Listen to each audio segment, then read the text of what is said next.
Hello, adventurer. It's good to see you. You have made it to the morning grind. Welcome, welcome. It's the live stream at the beginning of the Geekverse, where we talk about all types of topics in geekdom, gaming, and fantasy, with an emphasis on being constructive and creating the things that we want to exist in the world. It's all on the grind, Sizemore. Can't be too fine, can't be too coarse. That's exactly right. There are a lot of adventures to be had today. Dungeons to explore and monsters to slay, and who knows what a random encounter might send our way. That's why we have to prepare. So settle in now for the morning grind with your favorite beverage in hand. Tea? Or maybe something a little stronger. I've got a few bottles of the old Wynyard left. Whatever you want. Pull up a chair. Dude. If you're feeling fancy, how about a cappuccino? Or a frappuccino? Or how about an espresso? Just tea, thank you. Sounds good to me, Gandalf. Whatever you want. I'm just glad you're here. Everyone is welcome. You can just watch if you want. You don't have to worship anything you don't want to worship. Thank you, Mike. But be forewarned. Sometimes we get really strange characters around here. Wait, what's that you say? Why can't you come and be a part of the stream? My wife would disown me. Oh no, I bet she'll be fine with it. Come on in. Am I scared for my safety? No. What are we supposed to do? Everybody do the secret handshake.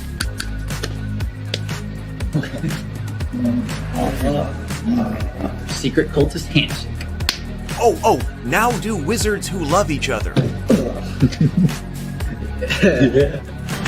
This, my friend, is a science. I still don't have gills, but it's fine. It's all on the grind, son. Can't be too fine, can't be too coarse. Dude, this would be a sick place to bring the band. Indeed it would be, Dave. It really would. I'm seeing more people coming in. Welcome. Glad to have you here. Oh, look, here's someone new. Is this the cultist meetup? Yes it is. Come to hang out? Please accept me. I have nothing else. Okay, we accept you. Everyone's welcome here. Brought some snacks. Well, that makes things even better. You want some coffee? I don't drink coffee. You sure? It's cultist coffee. What makes it cultist coffee? I'm a cultist and I'm drinking it. Oh. Then I'll have some. What exactly is going on here? I'm seeing more people coming in. Welcome. It's so great to have you. Oh, and look, here comes another stranger. Can we help you? Yes, fellow cultists. I could really use some food. Oh yeah? Welcome. We have donuts. Oh, it's me. I'm glad I'm here. I'm sure you have a few questions for me, though. What's your name? Who do you work for? What god do you worship? Great questions, Rob. I'm Steve King, and I worship Nyarlathotep. No, not really. I'm just Heath, and I won't be worshiping anything this morning. But I will be your host. Welcome to the office. We're going to have a great time. I've got my coffee ready, because now it's time for the morning grind. If you could become a fish, that would be amazing. Then I could command you with my mental fish powers. Hey, good morning, everybody. Good morning. Yes, I think there was a time change. I was just, looking in the chat here. So I think I got it right. You know, it's kind of weird how, that used to be such a gigantic thing. And now all of the electronic equipment just kind of do it for you. So I think that, of course, I'm always a few minutes late. It seems like I get everything started and start announcing it at 9:30 and don't go live until a little bit after that. It's just the way that it's turned out. But I think that, yes, I think I'm at the right time. But I'd forgotten there was a time change. But yeah, I think there was a time change last night. You fall forward, spring back.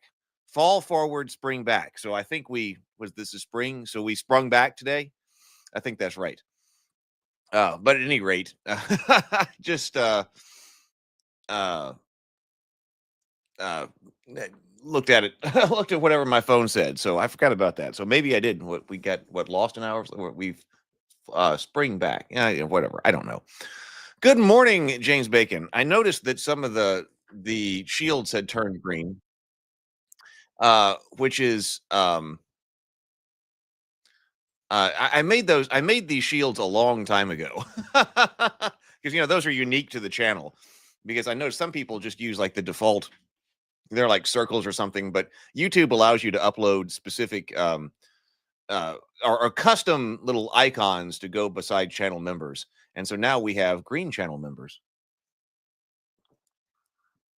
I guess you've noticed that the coat of arms on the shield gets progressively more complicated as you go through and have been a member for longer. So that was fun to design. So good morning, Better with Bacon. Good morning, Stray. Good morning. Good morning. Good morning, Jason. We're going to be talking about, I'm going to go back to this combat stuff yesterday. I'm sorry, I couldn't do it Wednesday. There was something going on, and I wasn't able to do a morning grind on Wednesday. Let's see. Good morning, Titter Pig Rancher. Good morning. Good morning, Mike. Let's see. Let's see. Oh my God, Stray, I meant to contact you over the past couple of days anyway, and I haven't done it yet. Stray just gifted 10 more memberships, I see. Thank you very much, Stray. Let's see what's going on. Let me go over here. I should be able to see those going out. Thank you so much, Stray. Stray just gifted 10 memberships. Snipey McSendit got a membership. Agile Monk, Der Plufman Ghost, Krister Enforce, Shell missed the Real Green Buddha, Michael Bacca. There is something that you have to. Steel Mongoose. Oh, hey, Steel Mongoose. It's been a while since I've seen Steel. Steel Mongoose used to be in the chat. There is something that you have to enable. If you didn't get one, of course, those go out just kind of randomly.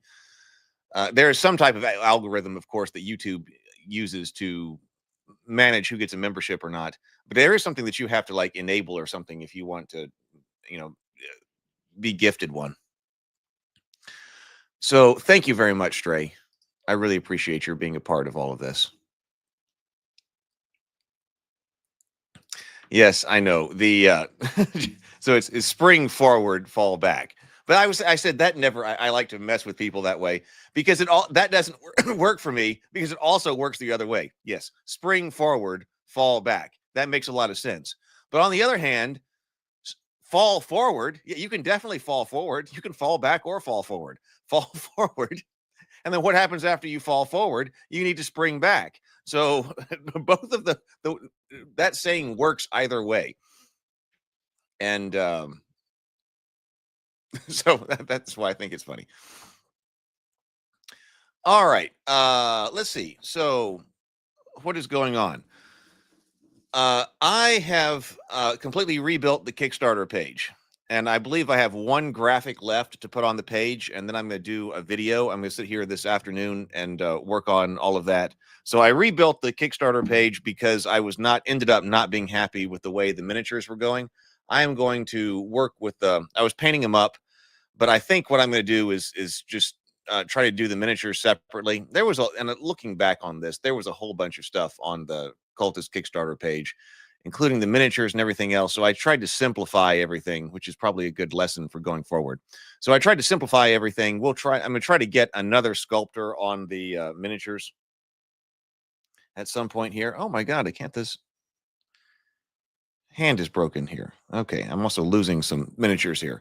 So, there are other miniatures I want to do anyway. And so I think I'm just going to try to get a sculptor on those miniatures. Do something a bit different for maybe some other kind of project, because there's plenty of stuff on that Kickstarter page. So I'm hoping to be able to finish that today. Way behind schedule, but that's what's going on there.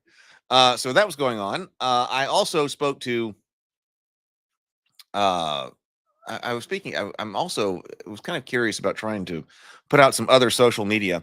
I happened to be talking to this lady at the winery who bought her house through TikTok. Really, what? So she bought her house through TikTok marketing. And I was like, oh, really? I need to learn more about this. So I was talking with her briefly, but I want to talk with her some more. I followed her account. And I was like, okay, so how exactly are you doing this? So I really want to talk to her about that. She bought her house through marketing fishing equipment on TikTok. So I was like, okay, well, this is something I need to know about. So I'm hoping to be able to talk to her maybe in the next few days, because maybe she knows something about internet marketing that I just don't. So, and I'm not on. We set up a table talk TikTok just to try it out, but I'm not really familiar all that familiar with TikTok or stuff like that. So, or even effectively using Instagram Reels, but clearly she does. So who knows? Maybe that's something interesting, and something will come from that. Oh, here it's raining outside. All right, so I hope everybody's doing well. Let's breathe and sip, and then let's go over here and take a look at our game design stuff right here. I've got my drink. Everybody have your favorite beverage this morning? Let's do 2 deep breaths. Deep inhales, complete exhales, and then take a sip of your favorite beverage this morning. So here we go. Let's breathe. Oh, that was not a good inhale. Hang on. Let's just restart. Here we go.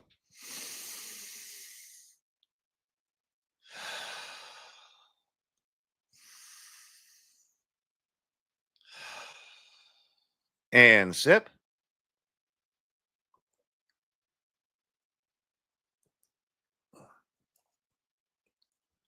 All right, there we go. All right, let's bring up where we were.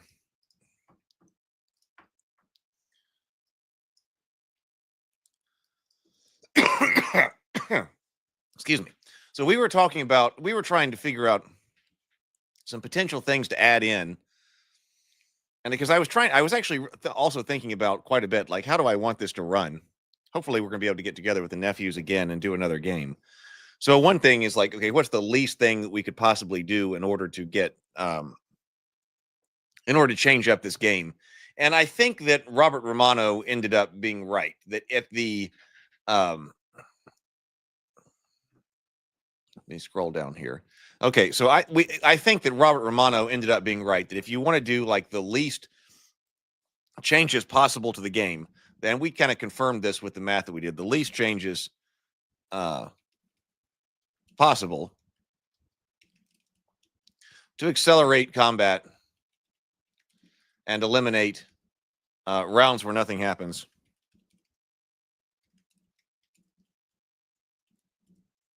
Is to drop the Thaco. But I think about moving away from Thaco anyway. As fun as it was to have the boys playing with Thaco, by about 5. Then they're going to hit. And I don't mind the asymmetry between the good guys and the bad guys. We did, in our experiment, also drop the Knowles Thaco by 2. And that made a lot more things happen faster. By the way, that was something that people did not like in the AD&D subreddit. I posted that to the AD&D subreddit and said, hey, all right, how do we make this a bit punchier? Well, excuse me. Well, this was not received well by the AD&D community. There seemed to be, some people talked about different things that they did to speed up combat and stuff. But the idea that no. Combat in AD&D, by and large, this seemed to be what they were saying over there. That combat, by and large, in AD&D is by far already deadly enough that you don't, you don't want to make it more brutal.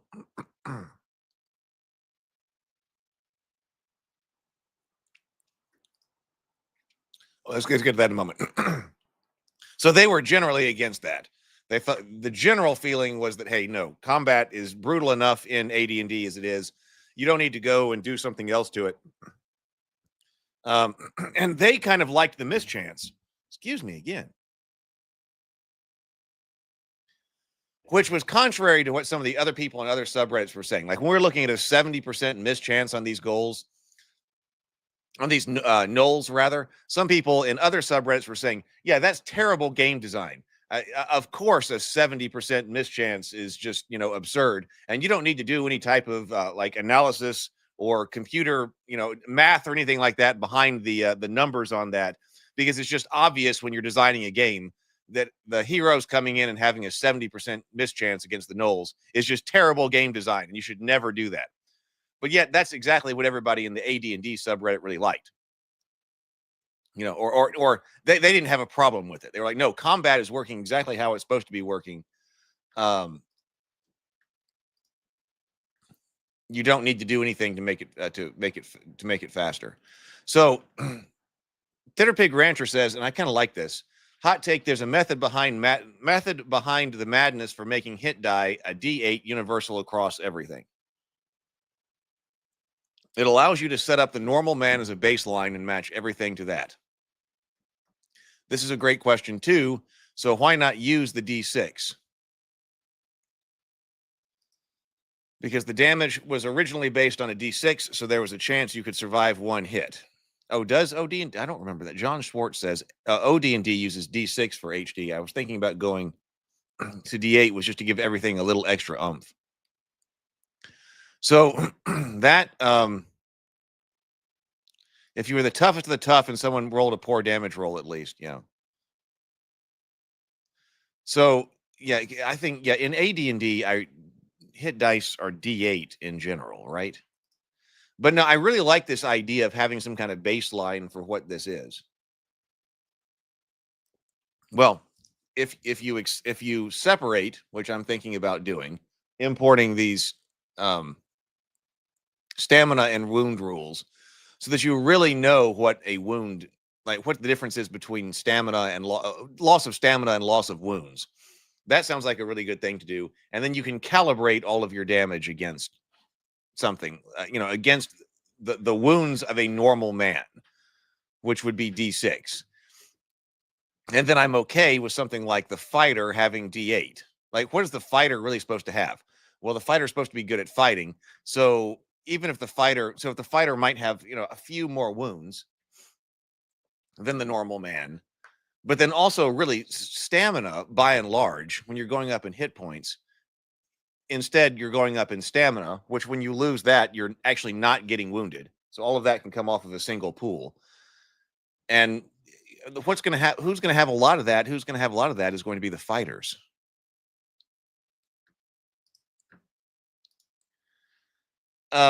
So like if I just wanted this to run faster as is with my nephews, then allowing them to hit a bit harder faster, I think makes a lot of sense. Changing nothing else. So that might be a good way to play. It doesn't mean I need to change up their character sheets. So we're using the pre-made character sheets. But on the other hand, make movement matter. Because another thing that I was thinking about, change of game state.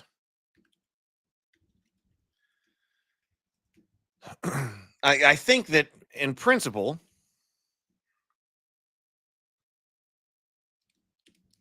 design goal would be that everybody that everyone is reacting to something different on their turn. This is kind of okay, we all just went around and everybody missed, and now the game state's the same. Everybody's reacting to something different on their turn, which does mean that something should change. That makes this turn different from last turn. Don't want a situation where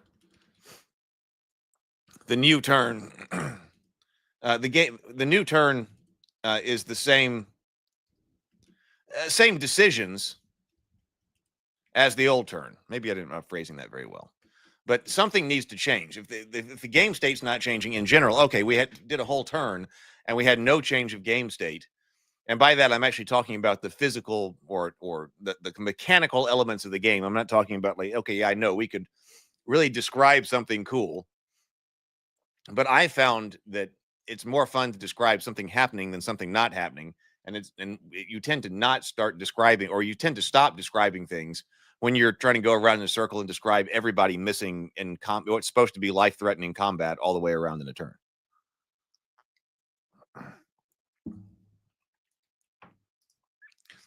You want it when your turn comes up again to be reacting to something different. Something needs to have changed.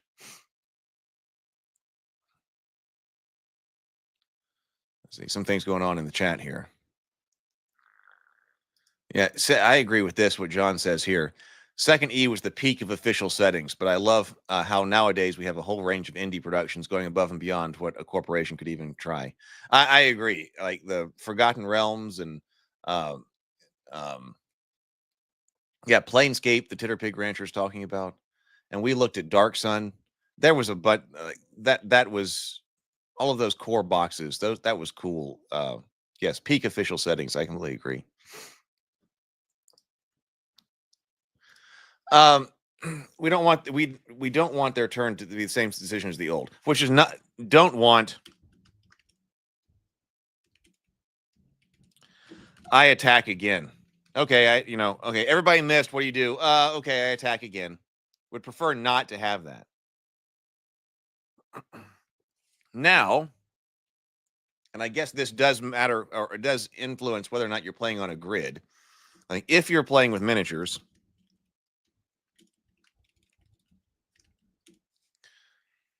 which we haven't addressed yet, then positioning can matter more.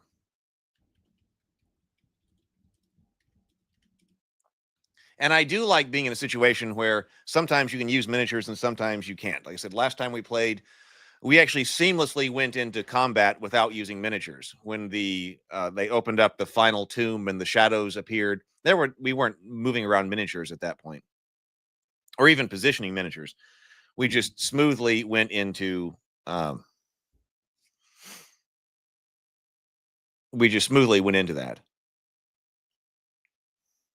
But if you are playing with miniatures, then the positioning can matter. So even if hit point, no HP were lost, or there wasn't any, any other kind of game, you might have like damage to armor or something like that. Nothing mechanical happens, even though HP were lost. Did the characters change positions?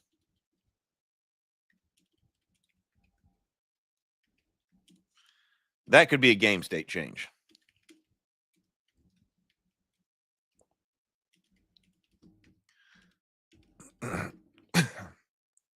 Well, we all missed, but I ran over here, and this guy ran over here, and this guy turned around, and that. By and large, I find that we don't do that.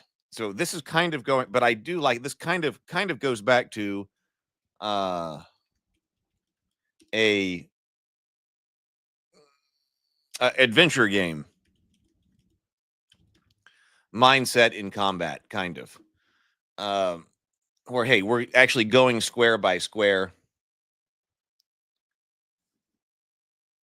So that is something that you could potentially react to. And I was thinking, oh, but now I've got a chance to go and do something else because this person moved and something. So even if we didn't lose hit points, you can add in game state changes if people are actually moving with miniatures. Where do you go from there? Well, so one idea is to reintroduce. Oh, and I meant to get the book out for this. Something like tactical combat options or combat bonuses. Because like a flat, okay, everybody just increase your Thaco by 5. That's just flat across the board. And that doesn't increase your tactical kinds of bonuses. Now, where do we find tactical bonuses in 2nd edition? Because that's not in the intro game. And so I almost mentioned that some people mentioned this on the AD&D subreddit. That, well, this is what all the tactical bonuses are for. I didn't bring up the fact that, okay, I'm just playing out of the intro box. So, right, I wasn't trying to use different tactical combat bonuses right out of the box or right out of the gate with all of them. They weren't in the box. But you could. And I do like those things.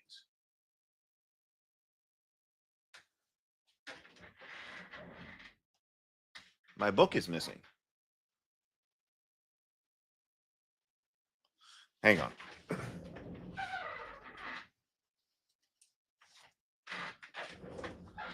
Let's just pull out combat and tactics.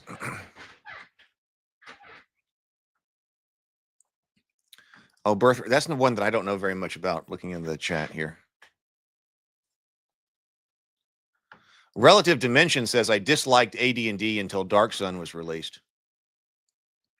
Dark Sun and Planescape were my top D&D campaigns. Campaign settings.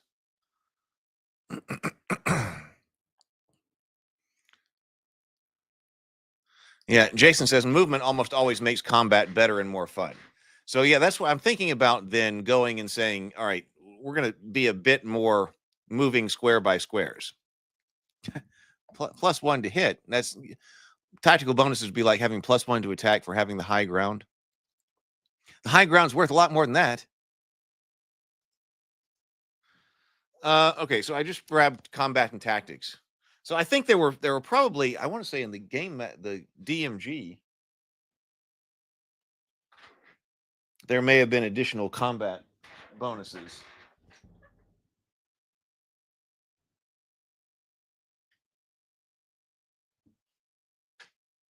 But I don't know where those books went all of a sudden. Why are they not sitting here? I'm not sure. Okay, so but surely they got to be in combat and tactics. I remember when we got combat and tactics. I mean, this was a major book for us when we were playing when we were young. This book got a lot of use. Combat systems. Let's see. Scale, combat round, spell durations, combat status, movement. Okay, this one does have information on movement, base movement, exceptional abilities and movement strength, encumbrance, simplified encumbrance, opening the battle, initiative, combat actions, moving through other figures in combat.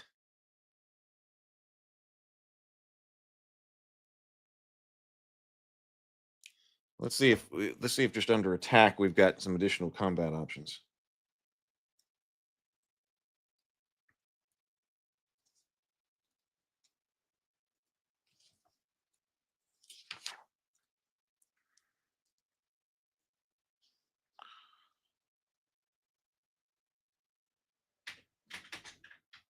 Oh, wait, look, I think I see him over here. So I don't see, okay, we got cover, of course. That makes things more difficult. Charging. Let's see. There's got to be like bonuses for flanking and things like that. Here it is. So here is the Dungeon Master's Guide. Let's see if it's in there. Let's look up magic, alignment, money and equipment, experience, combat. Okay. More than just modifiers to the attack roll. Okay, I think I found it in the DMG. But what about this? Like an actually useful Dungeon Master's Guide. We were talking about that the other day.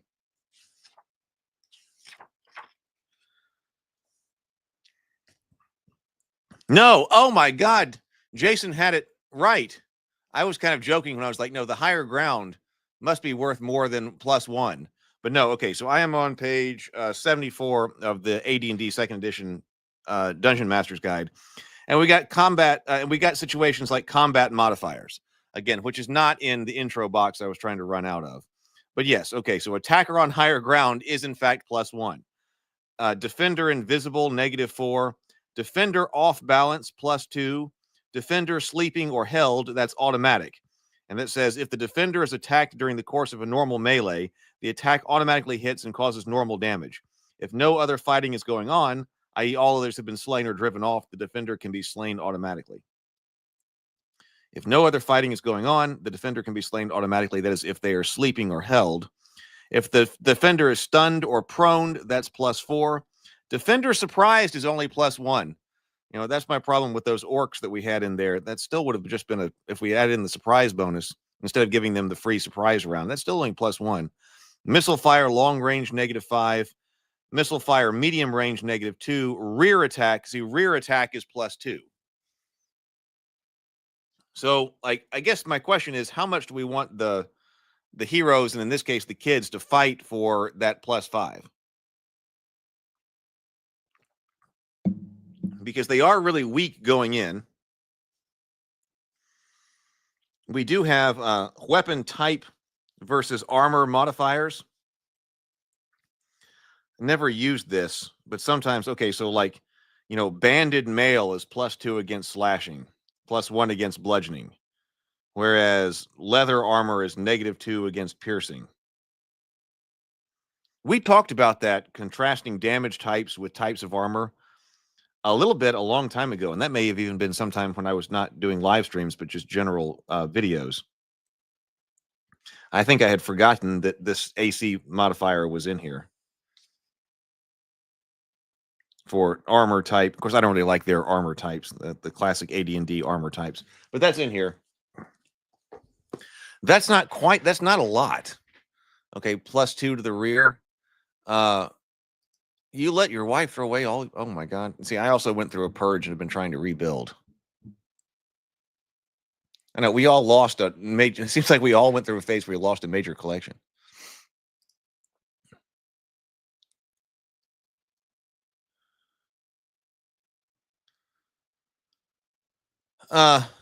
Okay, I see some alignment conversations going on. So the idea is to reintroduce tactical bonuses, which does mean something like facing.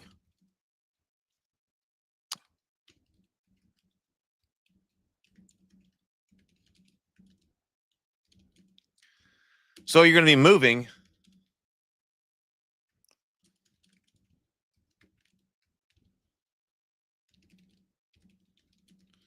to get flanking bonuses or rear bonuses, etc. So if you know, okay, we're not really all that great at just, fighting something. We got a 70% mischance. Well, but if we actually have mechanical bonuses for flanking and rear and etc., then when somebody moves, okay, my turn, I can move. I see somebody else's move. Now I can move over there to get on somebody's flank. That is a change of game state. And if that matters mechanically, and you're not just throwing another 70% mischance out there, then I think that's a good idea. So, what if you increased, which means decreasing, but what if you increased Thaco by 3 and then used tactical combat bonuses?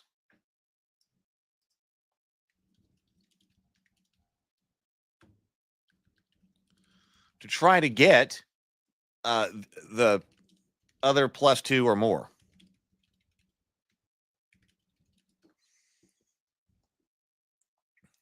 I think that could work. It introduces the complexity of, okay, now we actually have to go square by square, and we're talking about, which direction are you facing? The other way certainly has the greater simplicity. I attack, I hit, I decrease hit points. It doesn't really matter whether or not I'm behind them, unless it's like, GM fiat, like should have been when you surprised the orcs or something. So the GM can always, of course, make some kind of rule like that. But if the players know there's actually some kind of, rule and mechanical advantage to movement, then that's potentially better, I think. It would actually require that the kids think about their situation in order to get their bonuses rather than just, okay, I attack the guy. When the kids have a good idea in combat, just hand out a bonus for it. It may also encourage them to think more about the fiction as well. Yes.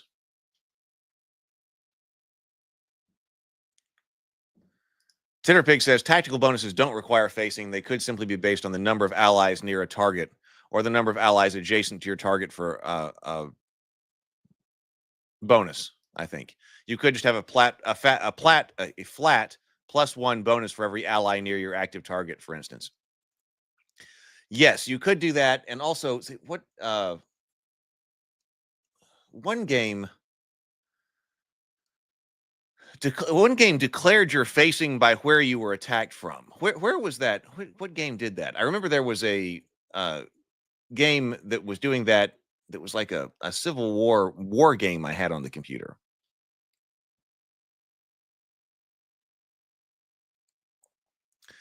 Where, okay, your first attack, if you actually don't want to have to worry about facing, it was something like the first time you're attacked. Now, is 5th edition also have something like this kind of rule? The game I was thinking of is that the first time you're attacked, that establishes your front. And then any follow-up attack after that in a different direction would be from your flank or from your rear or something like that. But right, so like flanking, 5th edition does that. That's kind of coming back to me now. Isn't that correct? That if you attack, okay, then somebody else comes up opposite of the other side, then that person gets a flanking bonus. So you could be done like that. It could be that way.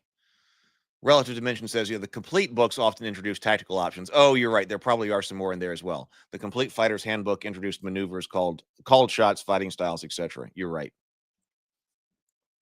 So it's another place to look. But it seems like the basic options were in the DMG, because I thought we had access to something like that before we got Combat and Tactics or the complete books. Stray says, I think the gnolls are going to get folded unless you apply the same grace to the gnolls who dogpile the enemy, the snack.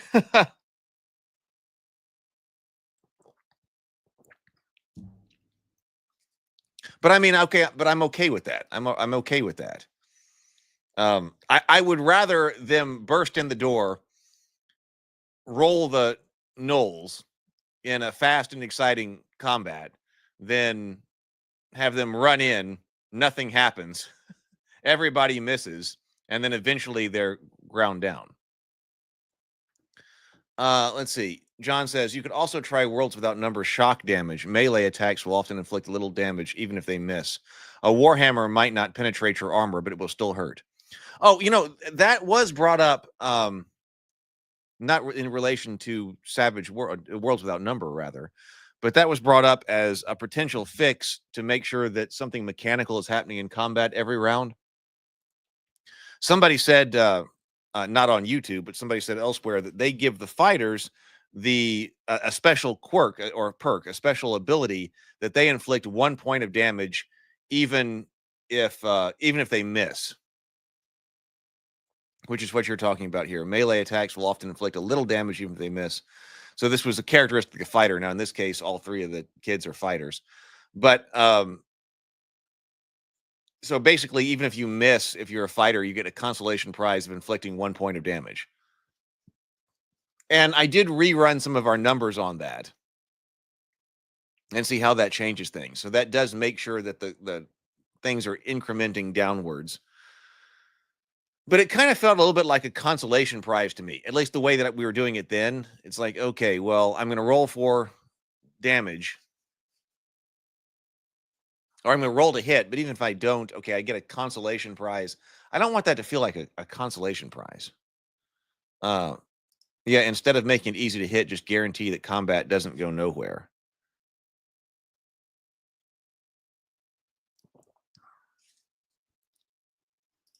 Cat Demon says, could you add combat stances, offensive, defensive dashes? There are also +1s to situational called actions after a turn. Utilize cover more. Yeah, I've thought about that too, and we haven't gotten to that yet, but combat options with cards, and of course that could also be something that's like just a fighter has. What are you going to do? What you were talking about here, either stances or kinds of attacks, like in GURPS.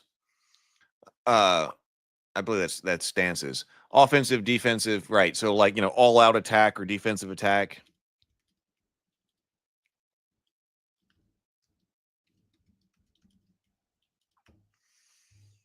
I've tried to decide how deep I want to get into that, but you could also do that. I don't want the turns to take too long, but one way to make sure they don't take too long is to have the cards. And like I said, all right, everybody decide what you're going to do. And I still want to enact a card-based initiative. I want to try to do that the next time we play, but using a card-based initiative that basically randomizes it. So everybody declare what you're trying to do. Okay, you got 30 seconds to drop your card on the table and explain what you're trying to do. But then these will be executed in some kind of random order according to initiative. So there is that one too. Hey, good morning, Brett. Mike says, cinematic advantage is any situation where someone uses the terrain or a skill that makes sense within the scene to try to gain some advantage. Have them make some skill checks upon success to give them a modifier to their action. Let's see. So if we're doing movement, I kind of think if we do movement, if we make movement more important, it's amazing how these things kind of spiral, right? If we make movement more important, do you end up reintroducing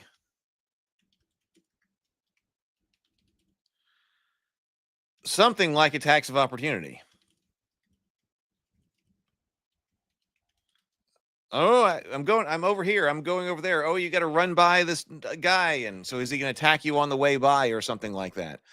Or if not attacks of opportunity, because we're trying to make this a bit more deadly. So maybe more attacks isn't the answer, or something like the Warhammer Quest evasion roll to see if you can escape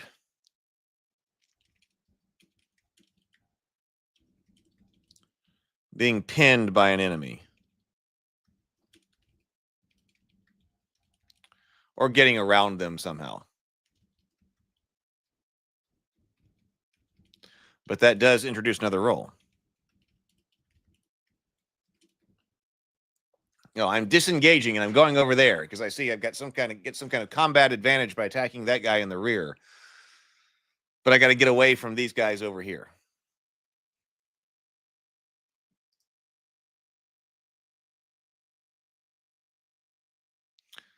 Let's see. So Mike says use playing cards with aces high and joker means you reshuffle and that player gets to choose where they go. I think this is how Savage World does it. Nathaniel says, morning, guys. The 1 point could be the perfect chance. The 1 point could be I think this is the 1 point of damage. The 1 point could be the perfect chance to explore partial success or complications. Like you do a point of something, do a point, but something negative happens if they take it, maybe. Maybe. That would be a way to do partial success that might not be as complicated as many of the ways that we often encounter.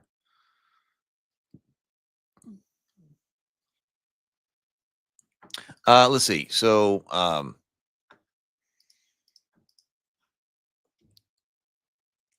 I do like the idea of dropping your card on the table. And then an initiative system. So, initiative, what I was going to do with just cards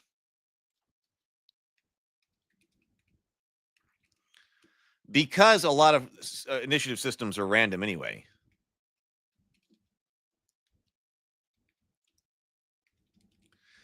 Often basically random. Lord, I can't type. Basically random because like a +2, +1, +2, +3.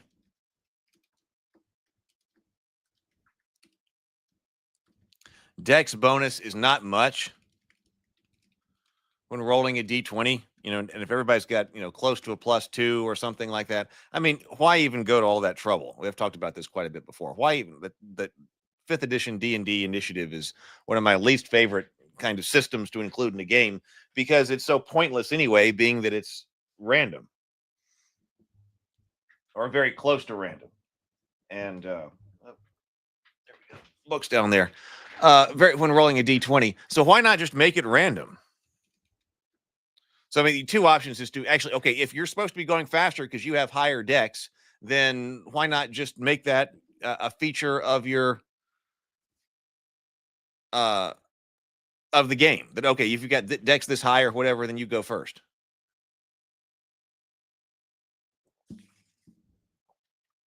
Or just make it random.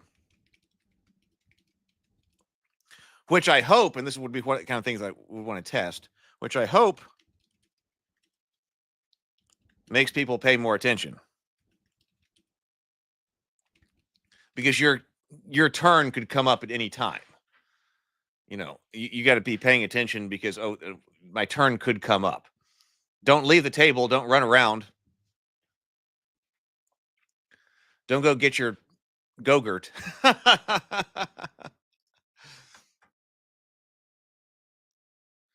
BGD says straightforward attacks of opportunity do not make the game more fun. They constrain options. If you're using combat to be more fun in your game, attacks of opportunity are a disincentive to mix it up with an unknown foe.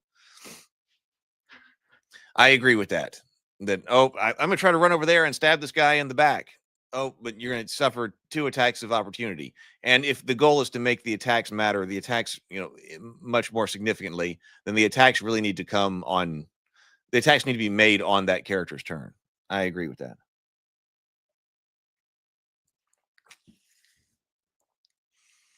Titter Pig Rancher says, just steal Phoenix Dawn Command's means of handling the initiative.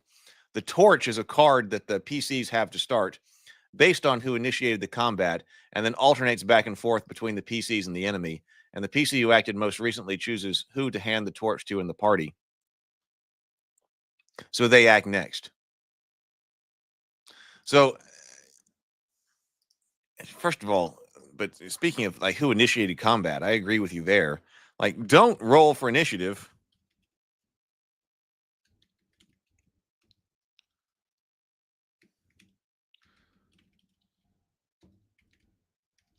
When someone initiates combat, just start with them. So that's how combat needs to start. I pull out my short sword and I stab the person. Okay, everybody roll for initiative. No, don't do that. Just start with the person stabbing the other person. Yeah, just start with them. So the cards, the downside of this is that you need cards for everybody. But then if every combatant has a card, then the cards can be shuffled. And the top card drawn. This may end up being too complicated for that reason. Especially if you want to be able to say, okay, this is knoll number 1, this is knoll number 2. You need to be able to identify them on the table and in the cards. So the combat encounter makes up the initiative deck, or the combatants in the encounter.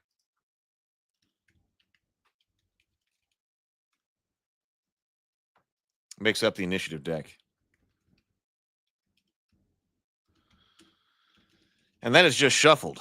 I do really want to know how it plays if you do have like combat options with cards and you have a limited amount of time to drop your card. Because playing, I am big on non-optimal play, especially when there is no time, when you're under a time constraint. If there's no time constraint and you're trying to figure out what you want to do next in this dungeon because you're just standing in an empty room, I mean, maybe you're rolling for random encounters or whatever. But at that time, there's plenty of time to talk back and forth and come up with what an optimal plan is. But once the swords are drawn and things start to get wet, you're not in an optimal situation anymore. So you need some type of limit. Oh, I'm going to attack this guy. I'm going to cast the spell against this guy. I'm going to do that. Tell me what you're going to do. That way, when it is actually your turn, that way everybody's thinking at the same time. That's what I want. This combat option with cards. This needs to be simultaneous. If you can do something simultaneous at the table, I think you should. Let's see. This is simultaneous play. Not you make now. What are you going to do? Okay, now what are you going to do? Like I was thinking about like having a 30-second timer. And like, all right, guys, next round. What are you going to do? You've got 30 seconds. I mean, they can shout among each other, whatever. Oh, no, you attack that guy. I'm attacking that guy. Okay, whatever. And then drop your card on the table. That way we basically know what you're doing. And then combat's going to, and then you're going to execute those decisions according to the initiative deck, which has just been shuffled. So you don't really know when the bad guys are going to go. You could, this is a bit slower, but if you were trying to then reintroduce some kind of idea about I'm faster or whatever, and I wouldn't do that by decks, basically. I wouldn't do that by decks. If you wanted to have some characters, it's actually, if you're drawing randomly, it's easier to do slower. Characters faster or slower, then make that class-based. Like, if you really want the thieves and the rogues or whatever you're calling them to be able to go faster, then make that something that is based on their character class. If you want people to know the order, Deal the cards in order.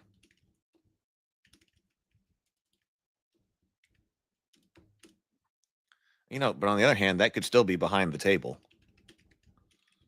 or behind the screen.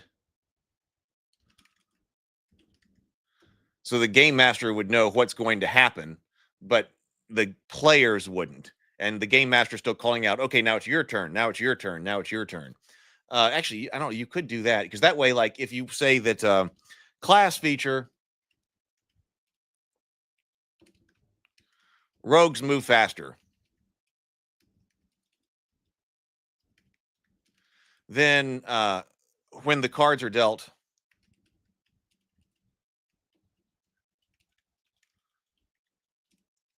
move the rogues up one position.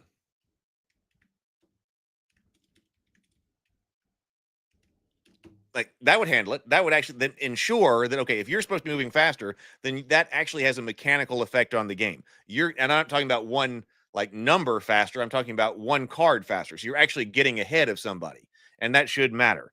You know, of course, you could do that too, saying, okay, rogues move up 2 in position and all the halflings move up 1 or something like that. But I still don't want that to take too long. This can't take too long. The fast turns, because we want fast turns.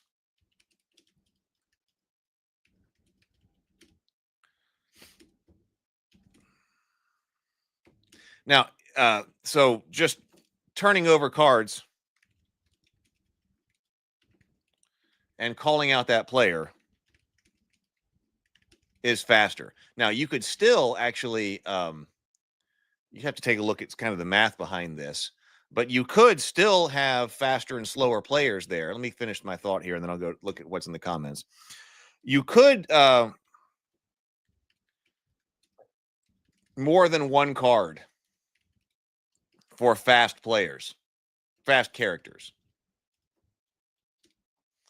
and just discard the second card. If you still want everybody to only move once per round, which I think you would. I mean, if you have like a hasted character, then they would have 2 cards in there, you know, and then they get to take a completely second turn because they've been hasted. So their second card executes. But if you have one card for fast characters, if you have like a the second card is discarded. But if you've got 2 cards in the deck when the initiative deck is shuffled, you just act on the first one that's drawn. That would be interesting to look at mathematically how that changes you, because that seems like that could be an important class feature. And I mean, if this plays in a way that I would like it to play, it should really matter if you stab your opponent before they stab you. I mean, that seems like a good thing. Right? Oh my God. Okay. You know, I was able to go faster, and so I was able to stab the guy before he stabbed me. That sounds like a good idea.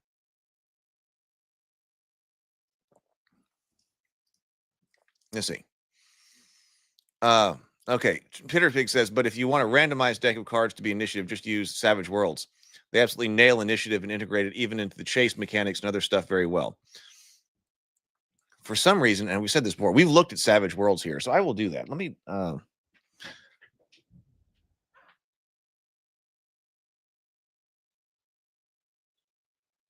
well, I'll bring I got Pathfinder Savage Worlds. For some reason, so much of Savage Worlds does not stick with me. We have been over Savage Worlds, but man, talk about a game and its mechanics that just do not stick with me. It is Savage Worlds. But okay, I will look that up. If I'm trying to construct that, I will definitely take a look at that. So there's Pathfinder's Savage Worlds right there. You could also do something like 7th Seas Initiative, where every round has 10 turns. Your Panache rank dictates how many D10s you can roll per round, and whatever comes up on these D10s you roll determines which turns you act in the round. So if you have a Panache 3, you could roll, say, 2, 7, and 7, and you'd act once on turn 2 and twice on turn 7. If I want simultaneous initiative, go to look at Sorcerer by Ron Edwards. You declare your actions all behind the scenes, but everyone resolves simultaneously, which could mean that some actions fizzle just because the situation changes so they can't resolve. Yeah, so I mean that's possible. That I'd want to have some kind of default state, because if you declare, hey, you're doing this attack against this one, and that one dies, that knoll died before you were able to attack it, but there's still somebody else, I would still want you to be able to turn and attack the next knoll. Basically what I was trying to do there is just keep the action rolling at the table. We're not supposed to be playing absolutely maximally efficient. If you're the fighter, you've got more hit points, you've got better chances to hit. You're supposed to be attacking things. With the wizard, you're casting spells, etc., etc. And it may not necessarily be optimal. It needs to be kept moving. Yeah, someone can go faster than average, have them draw 2 cards and play it for only 1 initiative. Oh, so initiative is one of my pet peeves in the Titter Pig ecology, and I've looked at a lot of different ways of handling it.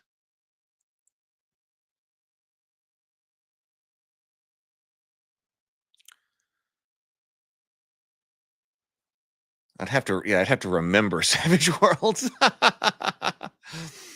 And there is something to be said, I think, for having Dungeons and Dragons at the table. The advanced Dungeons and Dragons, I put out the advanced Dungeons and Dragons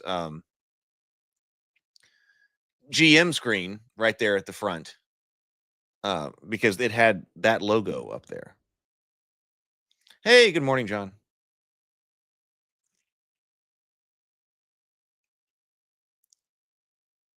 Stray says you could write out, put the initiative on the top right of the card, and some of the same cards have higher or lower turn orders. In the case of a draw, just break out the D20 again.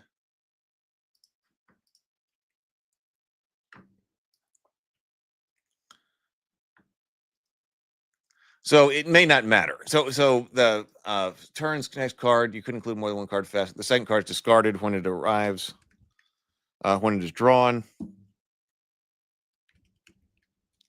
A hasted character, would actually act again.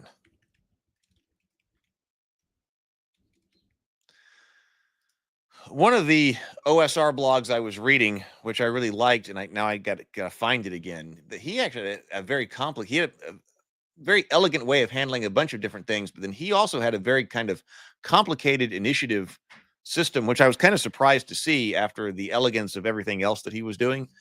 I mean, not that it's saying that it wouldn't have worked, and I'm sure it was absolutely working for him, but he had a very complicated, like, phase kind of initiative system, which might draw on something like combat and tactics. About, okay, first we're resolving, everybody's declared their actions. Now, first we're resolving this type of movement. Then we're resolving these type of spells, like all first level spells go. And then, then you get to move again, and then the missiles, weapons, and all of that. So there was a definite, like, phase order. So you can do a phase order, but I was like, I don't know if I like that or not. When I'm just trying to run something that seems like it introduces more. It seems like it would slow down combat. I don't really want it to slow down that much. Okay, now wait a minute. Now who's casting a first level spell? Okay, now this is your phase. Now who is doing this? If you want the chaos, I mean, this is definitely an added chaos element here. That's like a complicated phase system is definitely trying to structure it a lot more. This is much more chaotic.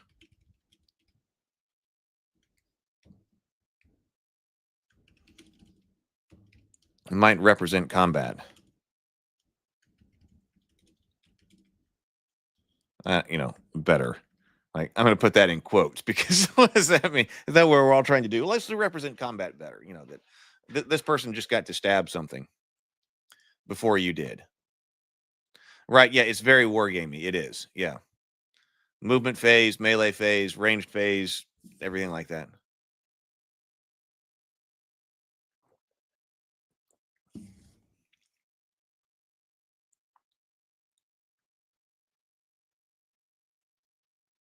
So suit matters. Hey, Doc Flamingo.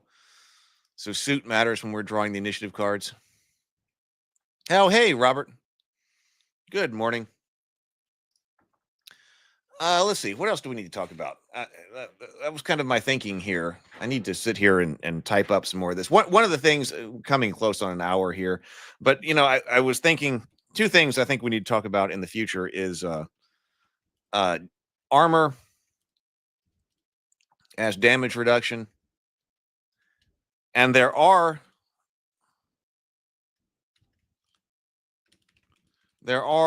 third edition rules in Unearthed Arcana for this.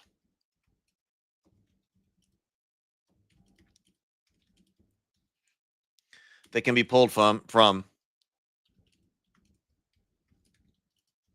And then what was the other thing?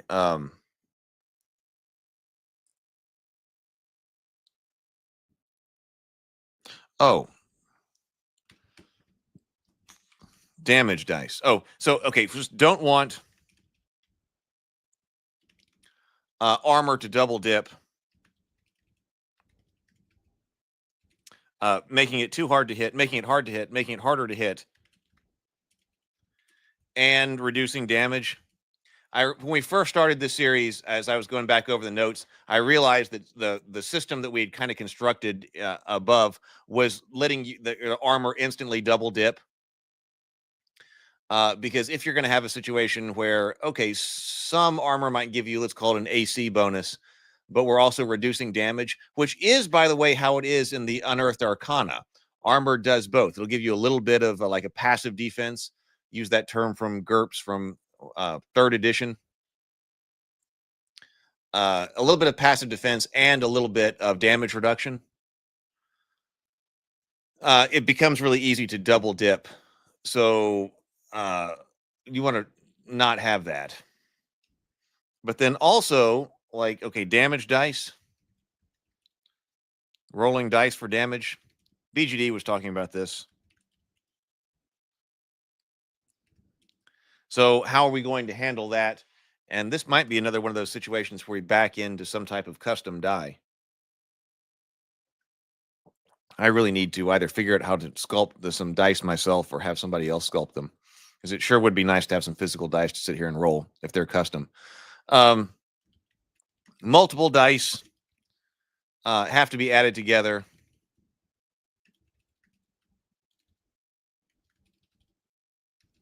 That takes time, which is BGD was saying that takes time and it matters over several rounds.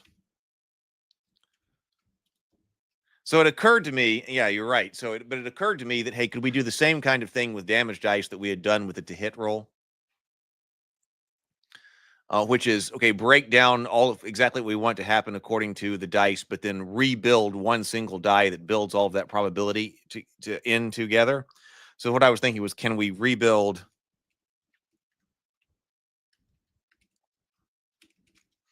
a damage die with a single shape, but with the damage distribution that we want?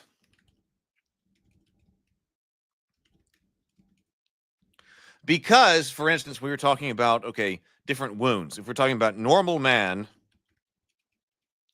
having 6 hit points, then we can basically say we've got, 1 to 2 point wounds. 1 to 2 point wounds is something that's like a light wound. This gives you a way to concretize that. 3 to 4 is a moderate, and then 5 to 6 is heavy, which slays normal men. And then 7 to 8, which is what Titterpig was talking about with having like a fighter have D8 hit dice or something like that. This is terrible or grievous. I think I use grievous, but whatever. A terrible wound or something like that.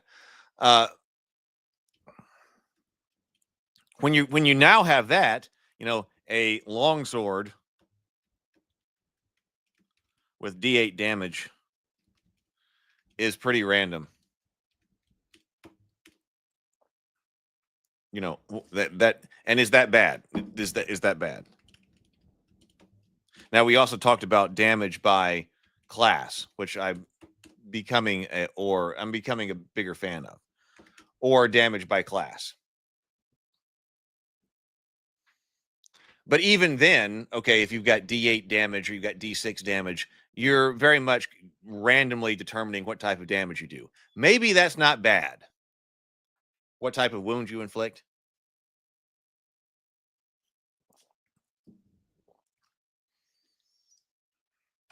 But would it be better if there was some kind of distribution to the wounds?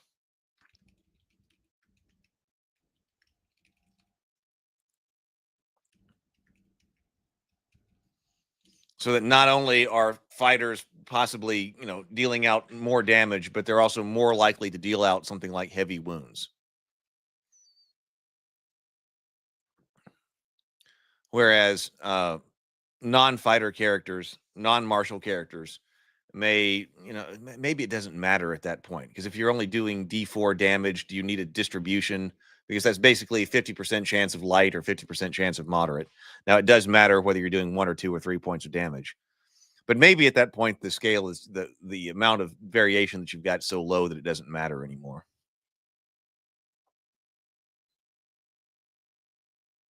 But that's what I was thinking of. So do you want it just be random damage there, or do you want it to have some type of distribution to the attack, to the damage roll?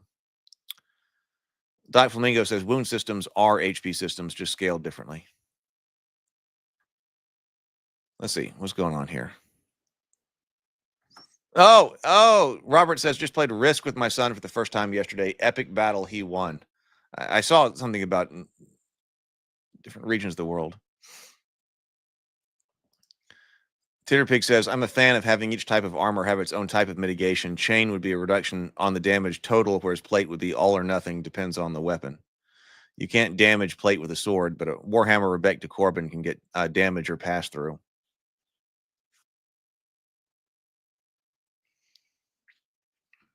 I'm wondering if you can just say something like, light, medium, heavy, super heavy armor. Then not really worry about its type. Nathaniel says, instead of to hit, tie the AC into initiative. Make lighter armor move up by 1 and some armors remain even on that front. Yeah, that's a good point. You could even tie initiative there. I'm going to make note of that.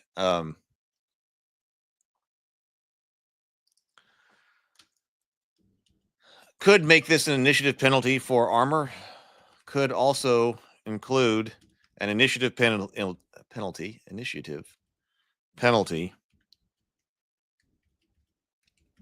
for types of armor.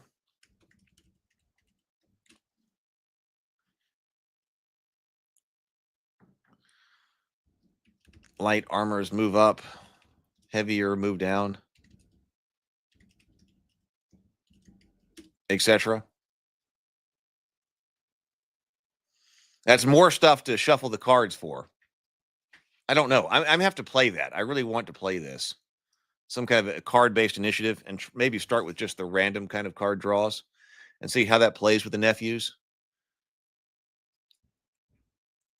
And then start adding a lot more into it.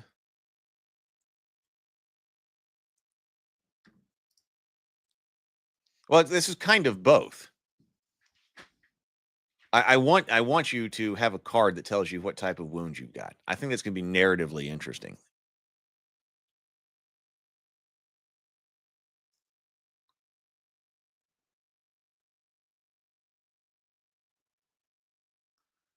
Let's see. Doc Flamingo says, what I do in my game is each armor has 3 damage reduction values, cutting, piercing, and blunt. Hey, Nevis, welcome. Good morning. Good to see you. A few minutes behind, but consider checking out how Dragonbane uses its card-based initiative. It's really smooth. Okay, I have not got Dragonbane. I have not looked into that one. I've seen that one published and out, but I have not been able to see that one at all.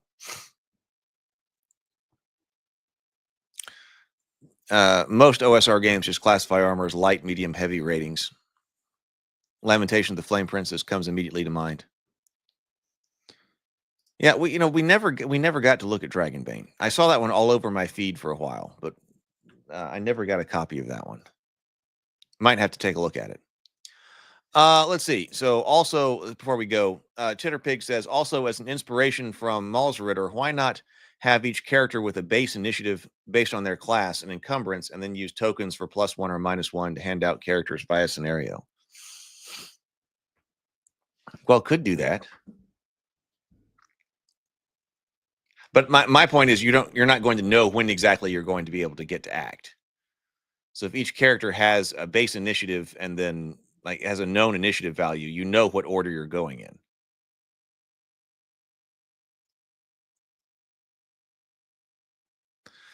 All right. Dragonbane is fun game, simple and deadly. Maybe we should have looked at it. How do wounds differ from HP drain? Okay, I don't want the like something like whereas an HP pool just is everything draining from a single pool. Okay, how many hit points you got? I want to actually keep track of every different hit that the players get that go to their wounds, not their stamina, but actually go to their wounds. So then I have a light wound and I've got a heavy wound. And then once you get to, and I think this changes by different play styles, but then certain different wounds could give you different conditions. So you know exactly what's happened to you, which I think should help narratively. Oh, is it, and Bacon was talking about this when talking about adding different details to the game, which allows other players to play off of that. That okay, is it going to be more interesting narratively at the table if you just have another 2 hits, or if you have suffered a light wound to the arm or something? All right. Well, I am going to continue working today. I'm going to get back to BGD. I got to talk to BGD. I got to talk to Robert. Robert, I'm going to go play with your combat simulator online too. So maybe we might bring that up on the morning grind next time. And I'm going to finish this graphic for Kickstarter pages and all of that. So I'm going to get out of here. But this has been a fantastic conversation again, everybody. Thank you so much for being here. I have really enjoyed it. I will see everybody later. Have a wonderful day. Go forth, be creative, be constructive, and grind on. I will see you later.